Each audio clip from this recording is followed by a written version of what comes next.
BBAలో university second rank, third rank సాధించడం Sun International విద్యార్థులకే సాధ్యం. అందరికీ నమస్కారం.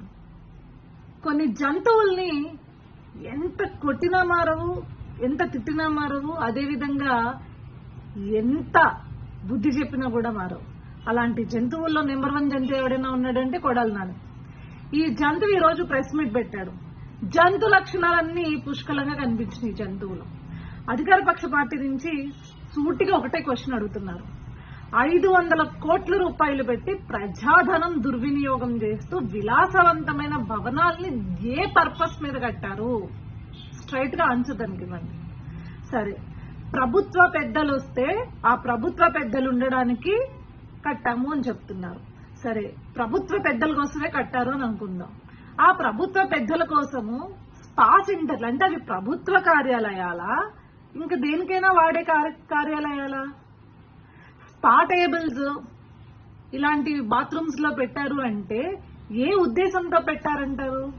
అంటే రేపొద్దున్న ప్రధానమంత్రి వచ్చినా, రాష్ట్రపతి వచ్చినా, గవర్నర్ గారు వచ్చినా, ఎవరు వచ్చినా సరే రిలాక్సేషన్ అవ్వడానికి స్పా సెంటర్ లో మీరు స్పా టేబుల్ పెట్టి అక్కడ చేద్దాం అనుకున్నారా? అసలు ఏంటి మీ ఉద్దేశం ఏంటి అని అడిగితే సమాధానం లేదు. కానీ ఇప్పటికీ సమాధానం చెప్పకుండా ఇంకా చిల్లరగా మాట్లాడుతున్నారు చూడండి. అది వైఎస్ఆర్సీపీ పార్టీ అంటే. అదేవిధంగా ఫర్నిచర్ గురించి ఏమయ్యా, అసలు నువ్వు ఫర్నిచర్ అనేది సచివాలయం సెటప్ చేసావు, నీ లీడర్స్ ని పిలిపించుకున్నావు. దాన్ని పిలిపించుకున్న తర్వాత గాని ప్రభుత్వానికి గాని లేకపోతే ఆంధ్ర రాష్ట్ర ప్రజలకు గాని నువ్వు ఇప్పటి వరకు కనీసం సచివాలయం ముఖం చూడలేదు, సచివాలయానికి వెళ్ళలేదు, మొత్తం నీ ఇంటి నుంచి పరిపాలించావని తెలియదు. సరే, సచివాలయం సెటప్ ఇంటి దగ్గర ఎందుకు వేసావు? అదేవిధంగా ఫర్నిచర్ ఏదైతే ప్రభుత్వానికి సంబంధించింది ఎందుకు వాడుకున్నావు నీ ఇంటి దగ్గర అని చెప్పేసి సూటిగా ప్రజలు కావచ్చు, ఇప్పుడున్న అధికార పార్టీ కావచ్చు అడుగుతుంది. దానికి ఏది సమాధానం లేదు. ఏం చెప్తాడండి? మనకి గుడికి, తిరుపతికి, ఉగాదికి ఎవరైనా అయితే స్వామివారి గుడికి పట్టు వస్త్రాలతో ఎవరైనా సరే వెళ్తారు భార్యాభర్తలు. అలాంటి గుడి ఇంటికి తీసుకొచ్చి సెట్టింగ్ వేసినాడు. సచివాలయం సెట్టింగ్ ఆఫ్టర్ ఆల్ వేయలేడా? వేస్తాడు. సో దాన్ని ఈ రోజు సమర్థించుకోవాలని చెప్పి బయటకు వచ్చి ఇంకా బురద జల్లుతున్నారు చూడండి.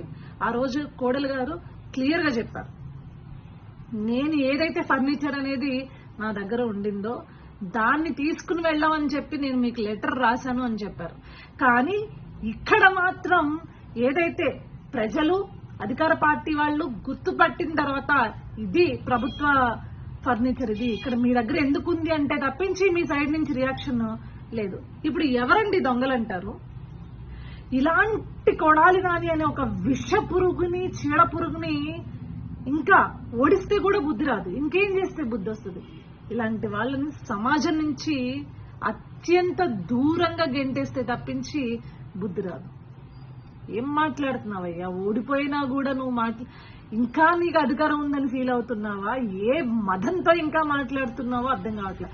బేసిక్ గా వైఎస్ఆర్సీపీ పార్టీలో ఉండే ప్రతి ఒక్కడు కూడా ఇలాంటి మృగాలే ఉంటారు, ఇలాంటి జంతువులే ఉంటారు అని చెప్పేసి మరొక్కసారి నిరూపించుకున్నారంటే